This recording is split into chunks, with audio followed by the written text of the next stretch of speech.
Kita mulai. Bismillahirrahmanirrahim. Alhamdulillahirabbil alamin wa bihi nasta'inu ala umuri dunya waddin. Wassalatu wassalamu ala asrofil anbiya mursalin sayyidina maulana Muhammadin wa ala alihi washabihi ajmain. Amma ba'd. Qala al-musannif rahimakumullah wa nafa'ana bihi wa bi ulumi fid dharain amin ya rabbal alamin. Sampai mana, Mas? Hadis nomor 54. Ya. Iya. Qala Rasulullah sallallahu alaihi wasallam, "Idza ahsana nalikane bagusi ar-rajulu sapa wong lanang as-sholata ing salat. Fa atamma," ya maksudnya juga perempuan ya. Kata ar-rajul ini meskipun laki-laki tapi juga bisa untuk perempuan. Fa atamma moko nyempurnake sapa wong ruku'ahu ing ruku'e wong. Wa sujudaha ruku'aha ing ruku'e salat. Ruku'aha ing ruku'e salat.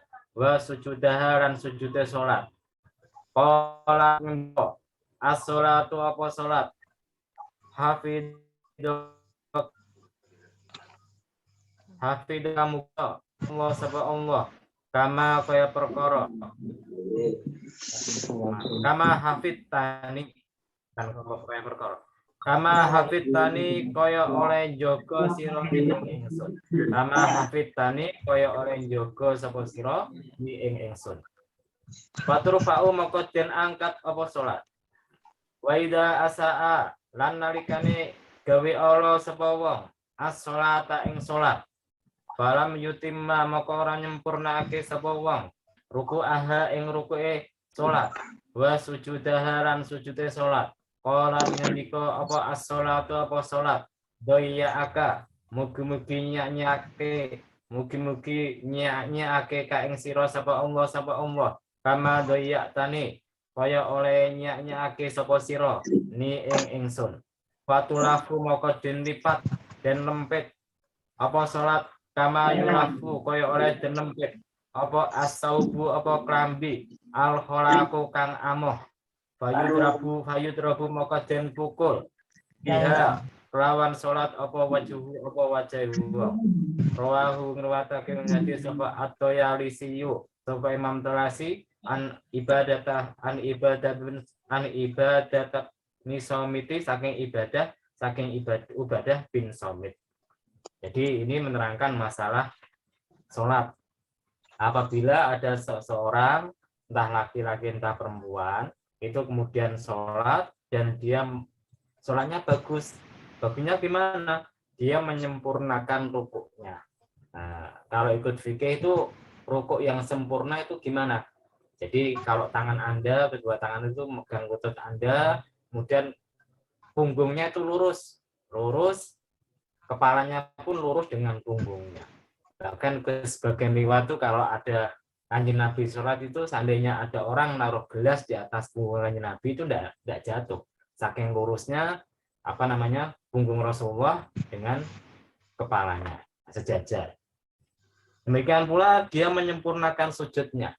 Nah, gimana cara menyempurnakan sujudnya?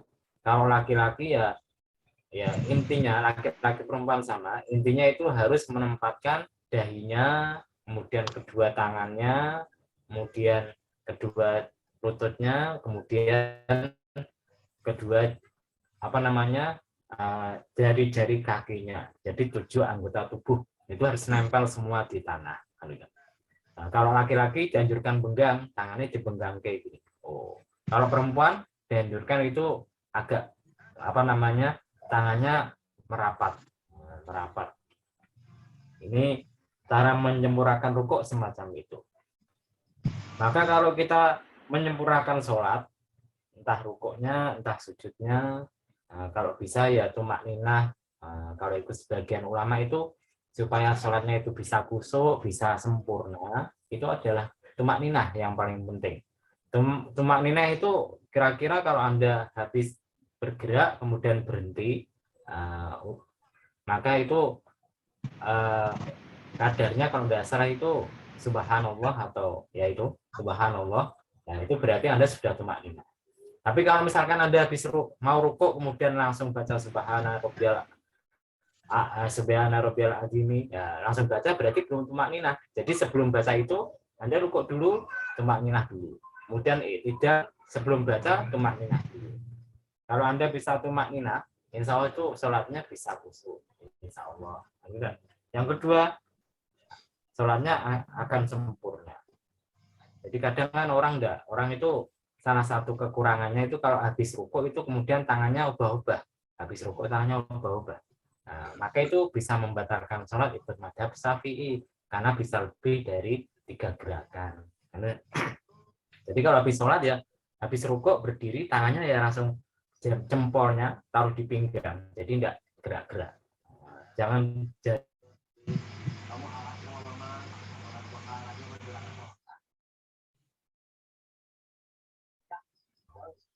minimal kalau bisa ya 3 kali. Subhana rabbiyal azim wa bihamdi 3 kali. Subhanallah wa bihamdi 3 kali. Kalau ikut kitab Minhajul Qawaid yang paling sempurna itu bacanya 21 kali. Nah, 21 kali bacanya. Tapi ya kalau Anda jadi imam ya harus tanya jamaahnya. Gimana kalau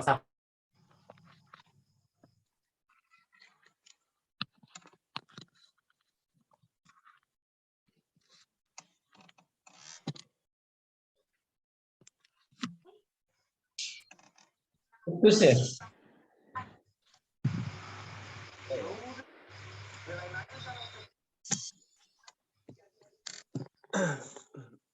Iya, betul.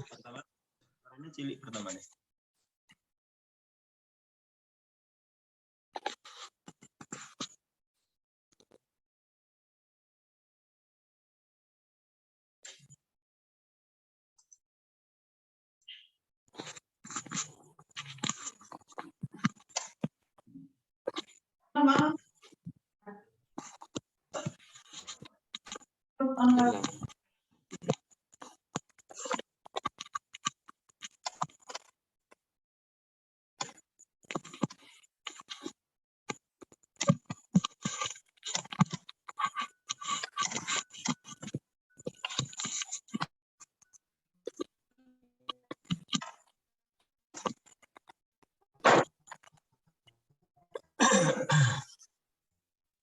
Ini kan udah menyambung.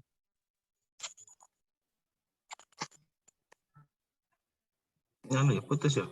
Enggak putus saja nih ya. Gak putus tapi sinyalnya.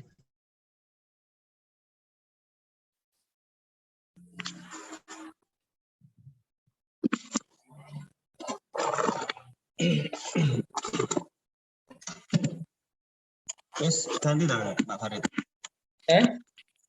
Wes ganti kartu. Kurang kan? Udah ini kurang tuntas pembicaraannya.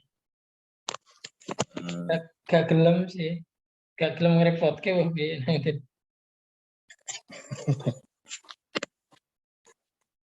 Itu gak sih. Putus terputus. Enggak putus ya. Sinyalnya kayaknya enggak ada bagus ya lah. Iya, karo orang di kita nih orang di join audio kita nih.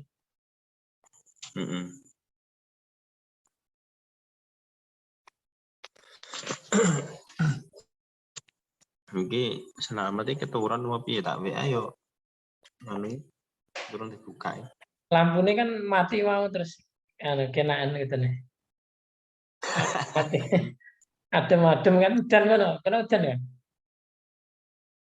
Kalau nggonku kene lah. Heeh. Gak terang. Mbak Nur ki ke mute gitu nih. Mbak Buci tak boleh sih. Ganti nganu.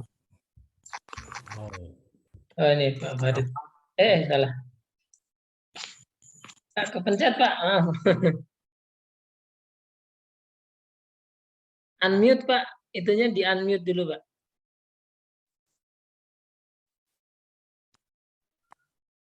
Oh, tadi yang putus saya atau jenengan Mas Ulu?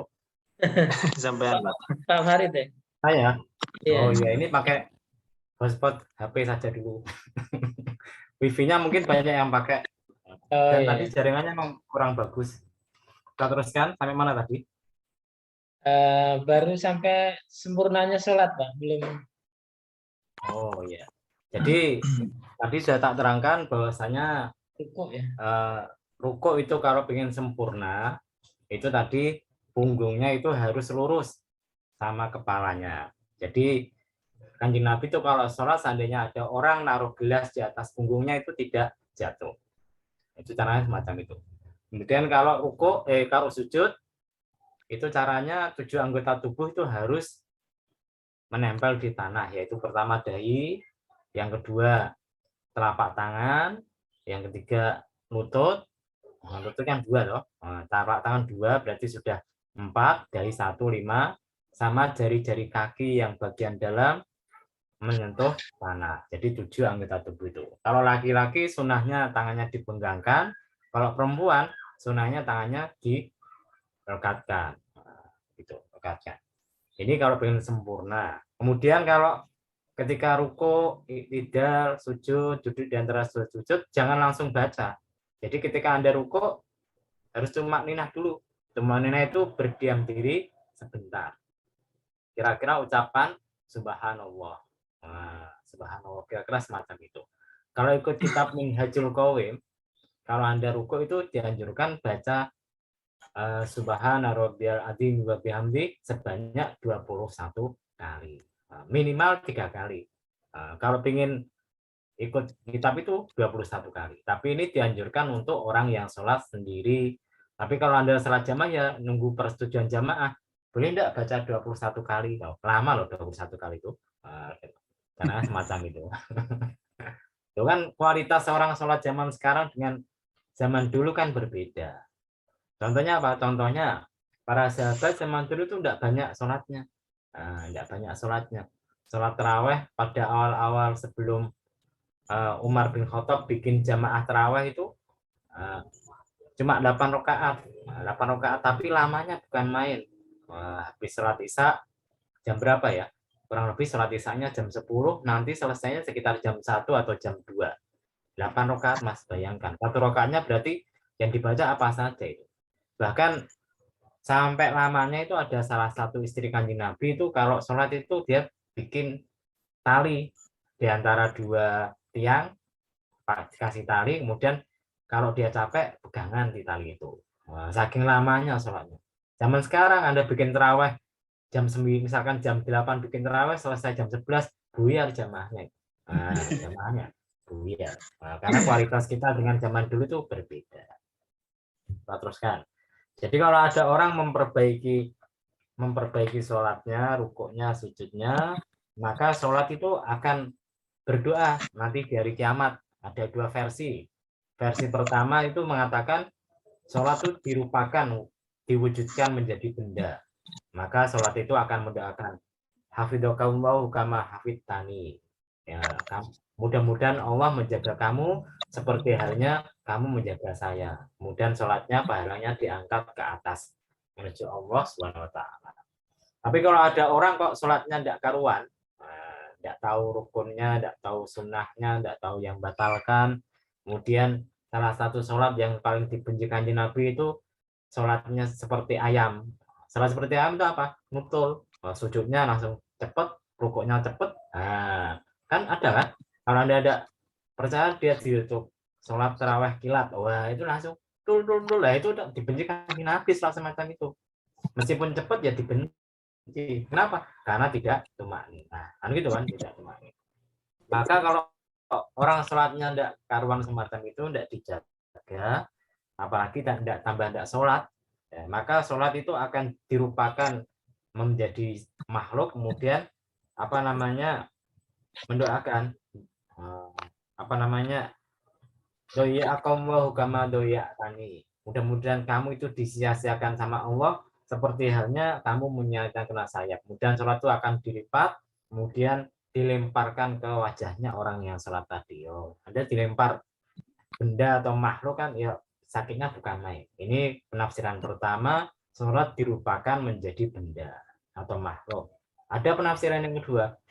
Penafsiran yang kedua itu ini kata-kata apa namanya hafidhakallahu kama hafidtan itu ibarat bahwasanya sholat Anda diterima sama Allah. dikabul, kapan diterima, kemudian Anda dikasih balas sama Allah.